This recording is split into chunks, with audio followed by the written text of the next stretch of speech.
Estoy aquí hoy día 5 de mayo junto al doctor Luis Alberto Alarcón y el doctor Agüín Fugue, entrevistándoles para el canal Uhuru África Televisión, intentando conocer lo que ha sido esta trayectoria de 3 décadas aquí en este país, o más de 3 décadas luchando para los derechos de los negros en este país. Y cualquiera de ustedes dos, por favor, quisiera que me hiciera por lo menos un pequeño resumen de lo que ha sido esto desde los años 90 hasta aquí, lo que ha sido la lucha activa del movimiento panafricanista en este país.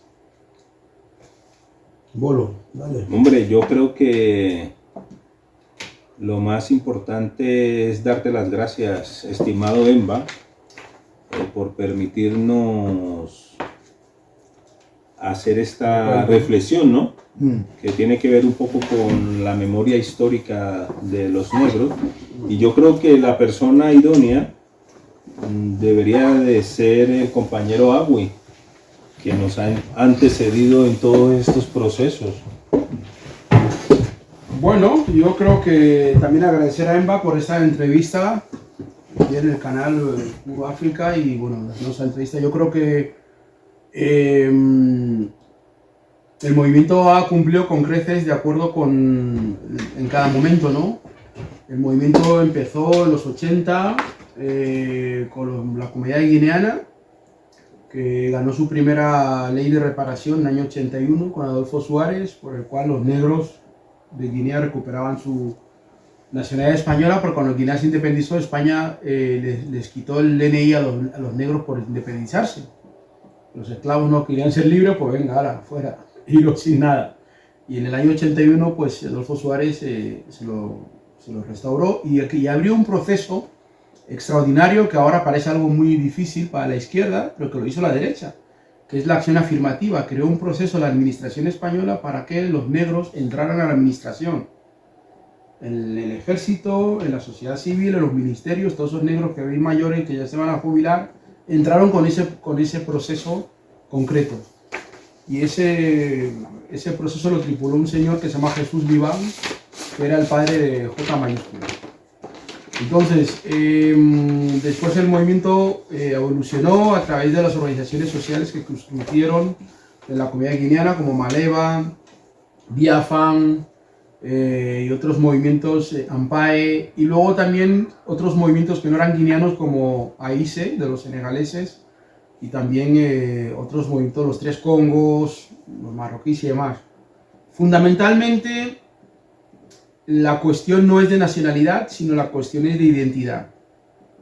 Los negros, donde se vayan o donde estén, tienen una identidad que la tienen que sentir o no. Da igual que sean norteamericanos, que sean cubanos, que sean guineanos. Eso es el pensamiento garveguista, ¿no? No matter where you're from, if you're a black man, you're African.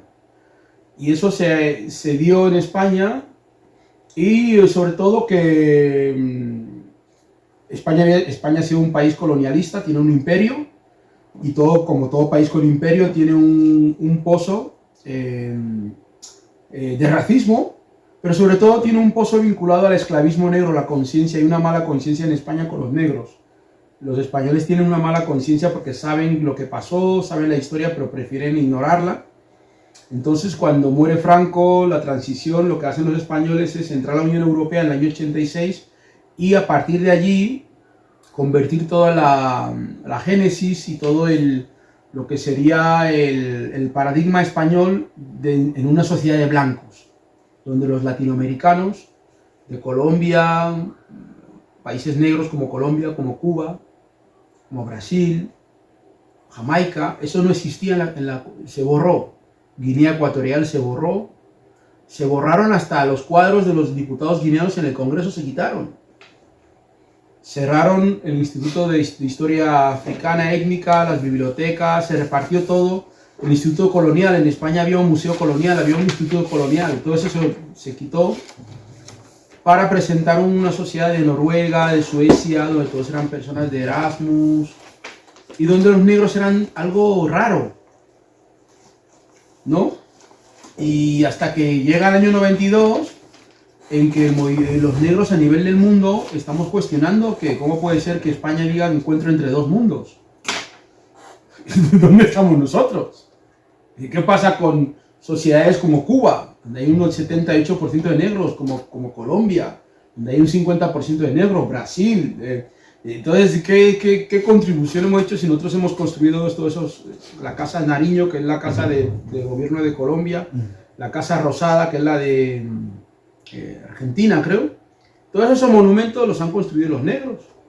Entonces, el papel del movimiento ha sido en España restaurar esa conciencia negra y ese espacio negro, y creo que hemos conseguido crear un espacio político que no existía, que es el espacio negro. Da igual que lo lleve en Bolo, que lo lleve Lucía Sué, que lo lleven los de pelo afro, que lo lleve Abui. Hay un espacio, hay una realidad que no se puede soslayar, de un espacio reivindicativo y también de afirmación negra.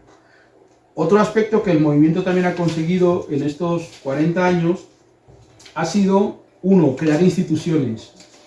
Hemos creado instituciones como FOJA, la Fundación Vida, hemos abierto centros como Guatae, otros sitios dándole dignidad para ayudar a los negros, para ayudar a nuestra gente. Cuba África, hemos creado asociaciones. Cuando Zapatero nos dijo que en este país a nadie le interesaba la reparación, nos fuimos con Jace Valencia, con el nigeriano, ¿cómo se llama? Joe Hilo, Luis Alberto y otra gente. Nos fuimos por toda España creando asociaciones. De hecho, este año se cumple el 10º aniversario de la FAM, que es la Federación de Asociaciones Africanas de Murcia, que la creamos con Madi, y Marcelino y otra gente. Y eso fue fundamental, crear instituciones, y también fue fundamental que nosotros dijimos que no queríamos diluirnos en la inmigración. Porque en contraposición a lo que los negros crean, el amo siempre crea un discurso para diluir al negro, diluir su discurso, diluir su reivindicación, diluir su estética, diluir su pensamiento, hasta que consigue a un montón de payasos, así. Toda la cultura esta que llaman en América Latina de mulatismo, y que en Brasil llaman democracia racial, que significa que el negro está bien, pero siempre para decorar, nunca para dar ideas, ni opinar, ni tener ideas propias, ni nada, siempre como un marco figurativo. Y en España nosotros hemos evitado que eso ocurriera, aportando un marco ideológico. Quizás la gente no nos va a medir por nuestras riquezas económicas, pero sí nos tienen que respetar porque hemos aportado una ideología. Por ejemplo, aquí, cuando en el año 99 se llegó la Fundación Vida a España, hemos impuesto a España crear una delegación de fundación que viene de fuera. Eso nunca había ocurrido. Son los blancos los que crean fundaciones en el mundo. Nunca a Europa se había venido una fundación de América, de negros, a decir que aquí vamos a establecer una delegación y vamos a imponer un marco conceptual que es el de la negritud, que es precisamente lo que niega el establishment español, ya sea de izquierda, de derecha, de centro, musulmán, cristiano, todos niegan a los negros. Da igual que sea Podemos, que sea Vox, todos ven a los negros como algo, digamos, subalterno, ¿no? Una visión subalterna a la cual hay que usar como escalera, pero nunca no tiene un fin en sí mismo, sino que es una escalera. Y también otra cuestión otra de los grandes logros que ha hecho el movimiento fue cuestionar a los propios negros, denunciar la complicidad de los propios negros frente a la opresión negra, y porque nosotros no luchamos contra el racismo. Nosotros el racismo no es nuestro objetivo es tener empresa, tener poder negro, tener casas, que el negro tenga empleo, que el negro tenga poder negro, que el negro pueda trabajar, pueda ir a pagar sus facturas, que el negro tenga dinero, que el negro tenga un edificio. Ese es el objetivo nuestro. El racismo es la ideología de los opresores, no es nuestra ideología. Por tanto, nosotros no tenemos una obsesión en el racismo, sino que al negro le pongan a trabajar en Carrefour en el día. Eso es lo que queremos nosotros, que nuestra gente esté trabajando. No hemos querido dedicar nuestra energía a estar denunciando los casos de racismo, porque eso nos evita buscar trabajo, buscar empleo. Entonces, a medida que nuestra gente no puede estar liberada para luchar, porque no tiene para comer, nosotros hemos logrado generar un marco ideológico que yo creo que es una aportación muy grande, no solamente a los negros, sino al resto y hemos logrado transportar este pensamiento de España a América Latina y a África. Y eso yo creo que ha sido un gran aporte, el cuestionar a los negros, el cuestionar a España y el reivindicar la hispanidad, porque nosotros no estamos en contra de la hispanidad, lo que no queremos que el negro tenga un papel folclórico a la hispanidad, que es el que nos quieren asignar los intelectuales blancos y los negros bufones que están detrás de esas investigaciones y que son los llamados intelectuales que van. Y por último lugar fue un aspecto importante que hay que decir, hemos internacionalizado la causa negra en Europa, en Bruselas, en Nuremberg, en las grandes capitales donde se habla de derechos humanos. Si España tiene un registro allí, eso lo ha hecho este movimiento, y lo hemos hecho de una forma independiente desde nuestro bolsillo, porque nosotros nunca nos dieron un duro para ir a viajar a esos sitios, y nos dieron un duro para estar en esos foros, y en esos foros hemos logrado que la gente viera que lo que pasa en Ceuta y Melilla con el genocidio no es un accidente, no es que Pedro Cerolo es muy malo, entonces decir, no, es parte de la historia negra y las relaciones que España siempre ha tenido con los negros. Eso es parte de eso. Los crímenes que pasan en Colombia con el gobierno matando negros, en Brasil es lo mismo que pasa en Melilla. Hemos logrado que la gente entienda que hay una visión antinegra, antiafricana global. Y eso ha sido un gran triunfo del movimiento.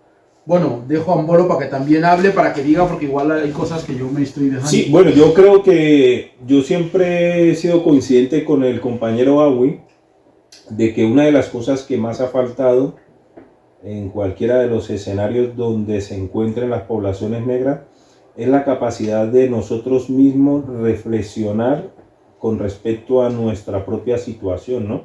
Con respecto a nuestro propio estadio, con respecto a nuestras propias circunstancias y poder hablar de las cosas que de común nos preocupan a todos los negros, hombres y mujeres. Porque de común el negro, el hombre, la mujer, es consciente de su sistema, porque ningún negro es ausente de su sistema, sabe de su sistema, lo conoce, y todo negro siente animadversión hacia el blanco como la figura, no hipotética, sino como la figura impuesta, antagónica a todos los intereses de la población negra.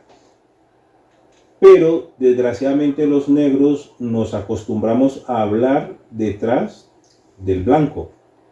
No hemos sido personas socialmente sinceras ni honestas, y esa falta de honestidad para con nosotros mismos es lo que ha generado el escapismo de la propia referencia negra a quererse comprometer en las luchas reivindicativas de sus propias causas. Y esto es tan fácilmente comprensible como cuando surgen los fenómenos deportivos en el conjunto de una población que lleva siglos viéndose motivada, que todos tienen que ser buenos jugadores de fútbol para poder destacarse en el medio de esa sociedad opresora, y que todos nuestros congéneres, nuestros padres, nuestros abuelos, única y exclusivamente se ven motivados a motivar en sus hijos el que sean jugadores de fútbol para poder destacarse dentro de ese espacio de protagonismo que ha otorgado la sociedad opresora.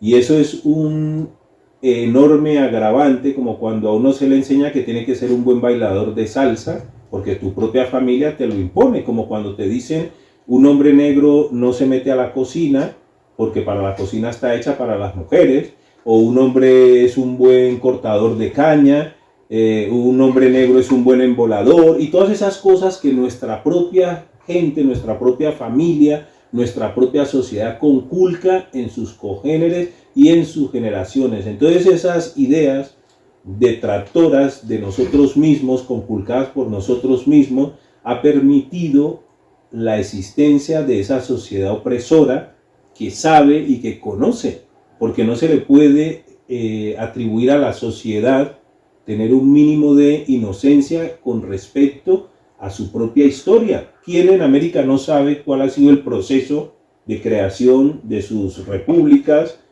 y cuáles han sido los sucesos para llegar a lo que somos hoy, medianamente unos estados independientes? Y que para llegar a esos estados medianamente independientes han habido unos procesos de vinculación histórica con un país o con un reino que se llama España, y que a todos nos enseñan en la escuela que ha habido una historia en la que algunos pelearon por un florero, por en el caso de Colombia, que surge la independencia y que a los negros se le eliminó. De común denominador en Colombia, por muy reducida que sea la información, a todo negro se le cuenta cuál fue el proceso mediante el cual nació Colombia, y que ese proceso pasó por el estadio de la esclavitud, ¿sí? De que llegaron unos hombres, mujeres en condiciones de esclavitud y de opresión. Ahora, esa información que te da el opresor por medio de su sistema a esos ciudadanos negros, escasos de su propia conciencia, de valoración de sus propias circunstancias, pues nos devuelve que en el siglo XXI tenemos guetos como Vientos Libres, el distrito de Agua Blanca, tenemos una sociedad negra deprimida y una sociedad negra que no se plantea otra forma de presentar su propia realidad, porque la realidad ya ha sido construida. Pero ¿cuál ha sido la realidad por construir del propio conjunto de la población negra? Y esas realidades que están ausentes de nuestro propio debate, de preguntarnos a nosotros mismos qué somos o qué queremos ser, no ha permitido al opresor plantearse otra forma de ver a los negros, que siempre los ha visto en ese estadio. Y eso no es difícil de comprender. El opresor no tiene ningún interés de cambiar lo que el opresor siempre ha sido. El sistema esclavista nunca va a cambiar, porque al esclavista eso le genera beneficios. El problema es saber si a nosotros los negros nos genera beneficios nuestras propias condiciones de sometimiento. Y claro, y eso tiene que ver con nuestras propias capacidades intrínsecas de debatir acerca de las cosas que nos interesan. Pero de la misma manera en que en nuestros entornos familiares le decimos a nuestro hijo, tú tienes que ser buen culiador, o ser un buen cortero de caña, o ser un buen jugador de fútbol, ¿por qué no preparamos a nuestros hijos para decirle, tú tienes que ser algo mejor que nuestra propia realidad y avanzar para que esta sociedad avance? No conculcar que tú tienes que seguir siendo jugador de fútbol o buen bailador de salsa para distraer al sistema, que nunca va a cambiar como siempre ha sido. Y eso tiene que ver con la escasa capacidad o posibilidad que tenemos de reflexionar acerca de nuestros propios asuntos, los asuntos que le corresponden comprender a la comunidad negra. Y casos como el de Buenaventura o todas las ciudades habitadas por los negros, que yo siempre le cuento a Agui, nosotros tenemos una región del Chocó donde la gente, donde el mayor número de profesionales surgen de esa región, pero esos no surgen por ósmosis o porque los mandaron de Neptuno ni en ninguna parte, es porque sus padres han forzado de que esos jóvenes salgan a formarse. Pero ¿qué sucede? Que cuando ellos salen a formarse a un sistema colonial y se devuelven o ya no quieren volver a sus orígenes, que ha perdido esa posibilidad de rentabilizar la capacidad de pensarnos o de transformar nuestra propia realidad. Entonces es lo que sucede. El sistema educa a un negro no para que el negro sirva a su sistema, sino para que sirva al sistema del opresor. Porque nosotros no hemos tenido la posibilidad de reflexionarnos acerca de cuál es la sociedad negra que nosotros queremos. Entonces, ese tipo de cosas que te la valoro que nosotros estemos hablando aquí y que vienen luego a colación, porque claro, tenemos que preguntarnos la historia del racismo, la historia de la esclavitud y cuántas generaciones como nosotros han tenido que vivir este propio sistema. Quizás han pasado 100 generaciones y quizás han sufrido las mismas estructuras de opresión que nosotros vivimos en el presente, porque esas estructuras de opresión han sido las que desde siempre han estado constituidas. Pueden haber cambiado los números de los siglos y hacernos creer que estamos en una época moderna, pero en los tiempos de colonia Francia era una metrópoli. Y en algunos libros se hablan de que habían carrozas y caballos y la gente se transportaba y tenían teatro. Bueno, tenían un mundo moderno adaptado para ese siglo. A nosotros nos venden un mundo moderno adaptado para este siglo, pero la realidad nuestra se corresponde a las estructuras opresoras de los mismos siglos infinitos para la realidad del hombre negro y de la mujer negra. Porque nuestras posibilidades de debatir acerca de los problemas que nos interesan a los negros de la misma manera que somos chismosos, bochincheros, porque los negros somos chismosos y bochincheros, y detractores, y xenófobos, y concentramos también los mismos métodos de violencia del opresor, coexisten en nuestra propia sociedad. De hecho, si tú lees el manual de violencia en Estados Unidos, el 98% de los asesinatos en Estados Unidos suceden más entre negros que los blancos hacen contra los negros. ¿Sí? ¿Y qué tiene que ver eso? Que en la misma comunidad cohabitan niveles intensos de violencia y de opresión contra su propia sociedad negra, porque se han apropiado de los métodos de violencia del opresor al interior de su propia comunidad. La droga que más se comercializan en los barrios pobres de negros entre negros, y eso debería de ser una conducta de reproche entre los negros de no vender mierda para sus propias generaciones. ¿Sí? Sería una forma de reflexionarnos por qué nos apropiamos de los métodos opresores para introducirlos dentro de nuestras propias colectividades negras. Y eso tiene que ver con que el blanco te dice, es que los negros también vendían esclavos.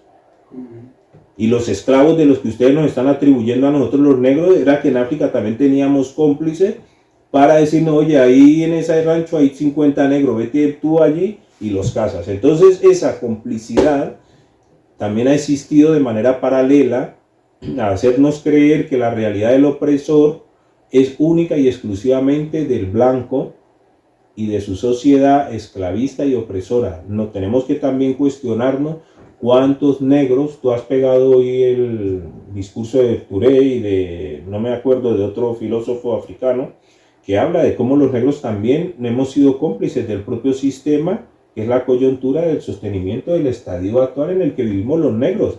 ¿Por qué África vive subdesarrollada tan cerca de un continente desarrollado? ¿Acaso los europeos no saben cómo viven los negros? De la misma manera que los negros han sido evangelizados, los evangelizadores, ¿por qué no llevan tecnología a los lugares donde van a contar historias de Dios? ¿Y por qué existe esa complejidad de los pueblos negros a quererse apropiar de una idea de un Dios de blanco que no le lleva sino miserias? Mientras que el que te está llevando esa información vive en mejores condiciones que las poblaciones a las que está educando. Entonces, cuando la gente, los elementos pensantes dentro de una colectividad reflexionan con respecto a su propia realidad, surgen ideas paralelas a un sistema en el que todos tenemos que cuestionar que nuestro estadio se corresponde, porque los negros nos hemos convertido en el instrumento del opresor, pero porque nosotros también le facilitamos al opresor sus métodos de opresión. Nadie nos está obligando que en nuestra familia a nuestros hijos los conculquemos a que sea el mejor jugador de fútbol. ¿O por qué mientras 10 negros se reúnen a construir una capilla para hablar cristianismo, no construyen una escuela?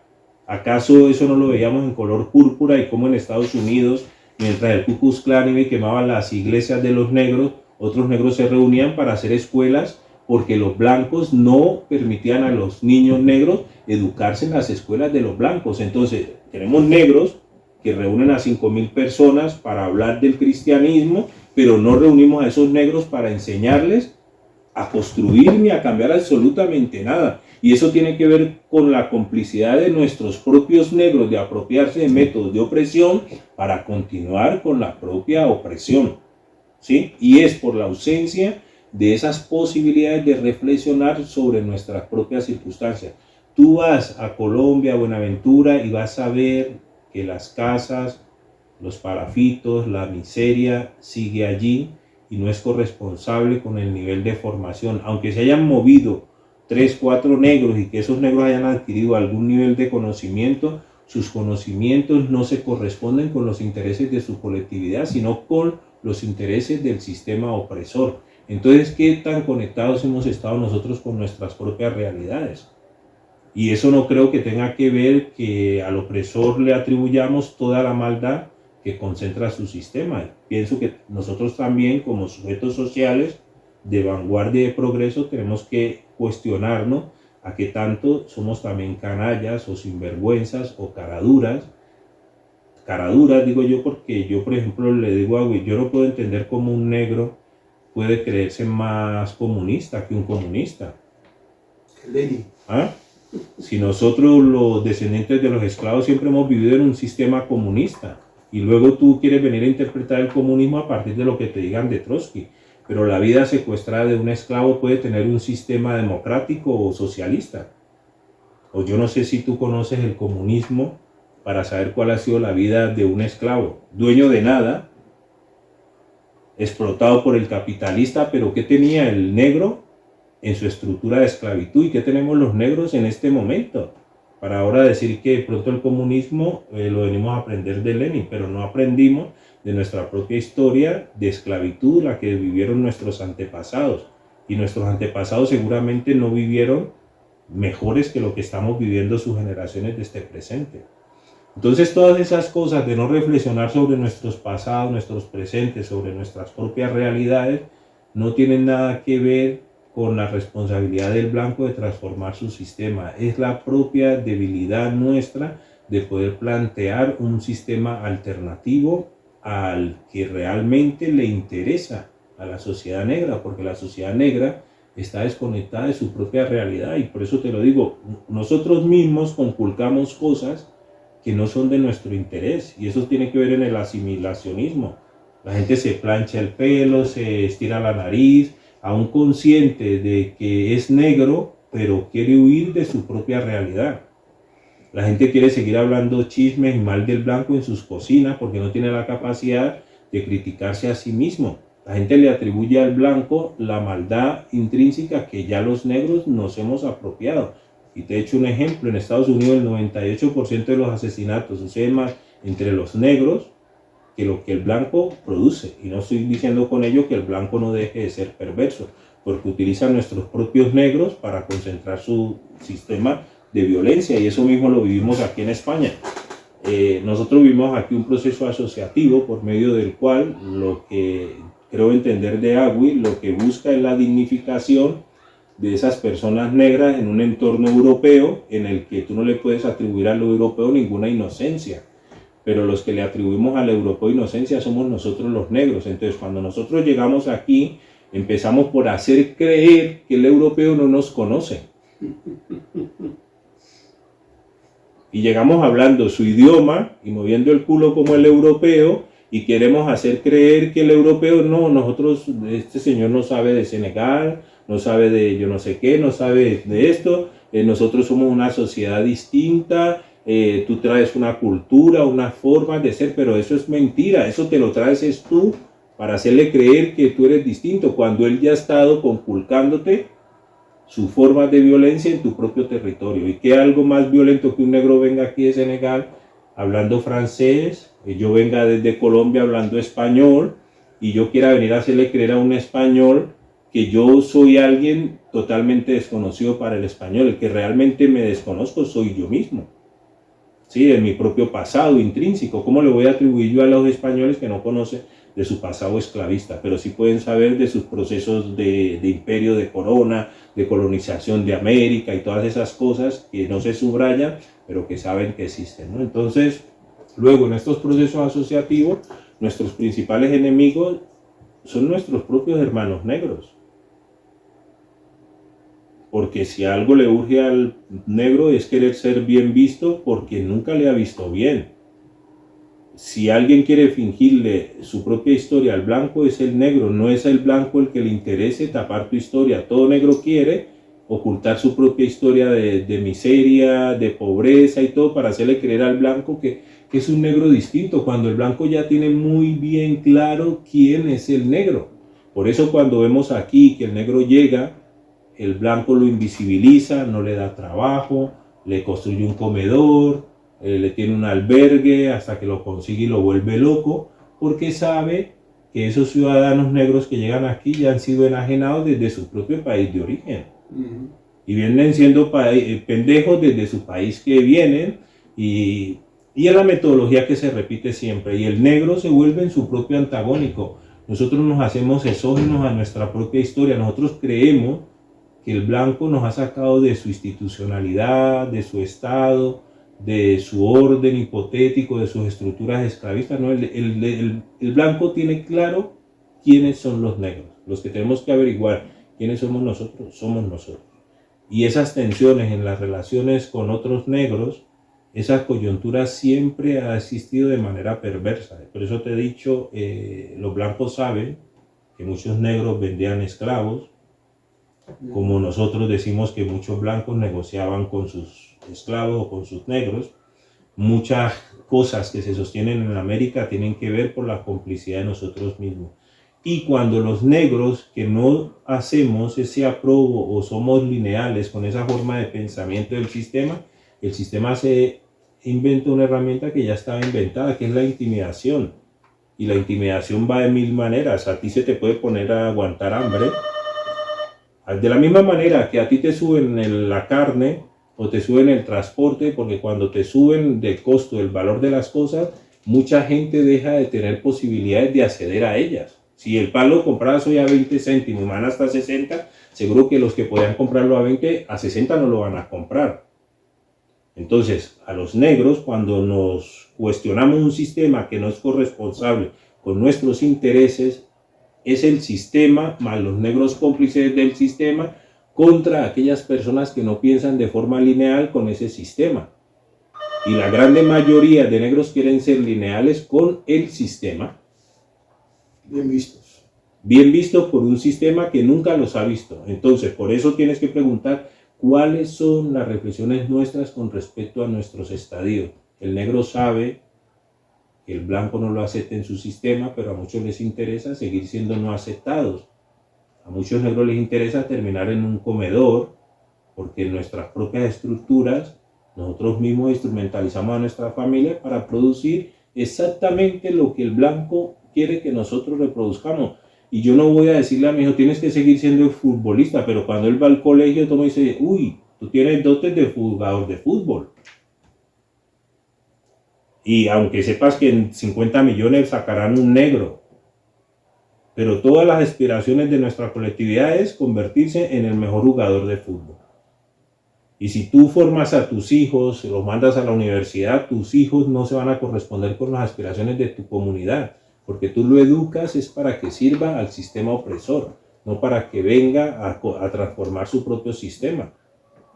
Y esas cosas no se ven cuando uno reflexiona acerca de su propia comunidad y los intereses de su comunidad, y en ninguna colectividad social existen esas posibilidades de reflexionar acerca de los problemas de su colectividad. Los hay entre los árabes, existen entre los palestinos, existen entre los judíos, existen entre los hispanos, en todo, pero los que menos nos reunimos somos los negros para reflexionar acerca de los intereses de nuestra colectividad social oprimida y víctima de todas las tragedias del colonialismo y la esclavitud.